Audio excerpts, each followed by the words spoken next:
Hello, welcome to as told by Sinjini. আজকে জন্মাষ্টমী, আমার গোপুসোনাদের বার্থডে। গতকাল রাতেই সবিক মন্দিরটাকে হ্যাপি বার্থডে ব্যানার আর ব্লু বেলুনস দিয়ে সাজিয়ে দিয়েছিল। গোপুসোনাদেরকে ঘুম থেকে তুলে মুখ ধুইয়ে নতুন জামার পাগড়ি পরিয়ে দিয়েছিলাম আর ব্রেকফাস্টে খেতে দিয়েছিলাম বাটার, চকলেটস, মিছরি আর মাজা। তারপরে রান্নাবান্না শুরু করে দিলাম। আমার ছোট্ট দুই গোপুসোনার জন্য আমি কিন্তু ভালোবেসে বেশ অনেক কিছুই বানিয়েছিলাম। আমি তৈরি করেছিলাম বাসন্তী পোলাও, দই কাজু দিয়ে পনির, মোহনভোগ, টমেটোর চাটনি আর মালপোয়া। মাম্মাম বানিয়েছিল তালের বড়া, লুচি, পায়েস আর পাঁচ ভাজা।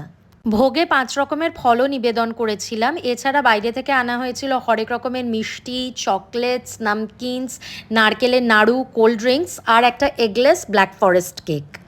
রান্না কমপ্লিট হয়ে গেলে গোপুসোনাদেরকে স্নান করিয়ে দিলাম। আজকে ওদেরকে দুধ দিয়ে স্নান করিয়েছি। আর এখন যে দুটো জামা গোপুসোনারা পরে আছে দেখতে পাচ্ছ, সেই দুটো জামা আমার মা ওদেরকে জন্মাষ্টমীতে গিফট করেছে। বাবি অনেক ফুল এনে দিয়েছিল, সেগুলো দিয়েই আমার সব ঠাকুরদেরকে সাজিয়ে দিলাম।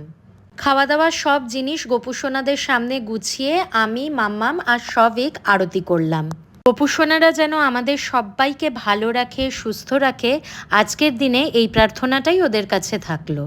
দেন যেই ব্ল্যাক ফরেস্ট কেকটা আনা হয়েছিল, সেই কেকটা আমি আর সবিক দুজন মিলে কাটলাম, আর সবিক আবার একটুখানি গোপুসোনাদেরকে নিজে হাতে খাইয়েও দিল। আমি মনে করি আমার গোপুসোনাদের সাথে আমার একটা অদ্ভুত মিষ্টি সম্পর্ক আছে। আমি জানো তো ওদের কাছে সেরকম কিছু একটা চাই না, কারণ কি ওরা আমার মনের কথা আগেই বুঝে নেয়। অল আই উইশ যে গোপুসোনারা যেন আমার পাশে সারা জীবন থাকে। তোমাদের যদি এই ভিডিওটা ভালো লেগে থাকে then please make sure to like it and also subscribe to my channel.